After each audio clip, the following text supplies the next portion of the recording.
মায়ের শ্রদ্ধা করলে পরে তার দেখা যে মেলে, ঘরে দেখা না পেলে মন বাইরে দেখা মেলে। জয় মাতারা, কেমন আছেন সবাই? আশা করি মায়ের আশীর্বাদে সকলে ভালো আছেন। এখন বাজে বিকেল 4টে, তো চলুন ব্লগের শুরুটা করা যাক মায়ের দর্শন দিয়ে। আর এই হচ্ছে আমাদের জগৎ জননী, আনন্দময়ী, শিলাময়ী মা উগ্রতারা। মায়ের ভালোভাবে দর্শন করুন, নিজেদের মনের কামনা বাসনা মায়ের কাছে জানান। মায়ের কাছে প্রার্থনাই করি আপনাদের সকলের মনস্কামনা পূর্ণ হোক। মায়ের এই অপূর্ব রূপে দর্শন করার পর কমেন্ট সেকশনে জয় মাতা লিখতে একদমই ভুলবেন না। প্রত্যালিঢ পদর্পিতং হি শবরীঢ ঘৌরাট্ট হাস্যপরা খড়গ ইন্দ্রি।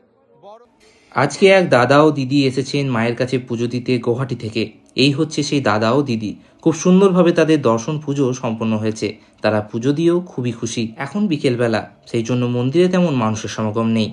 সঠিক যোগাযোগে আপনারা তারাপীঠে আসুন, আপনাদের অনুভূতি অন্যরকম হবে। সকলে ভালো থাকবেন, সুস্থ থাকবেন। জয় মা তারা।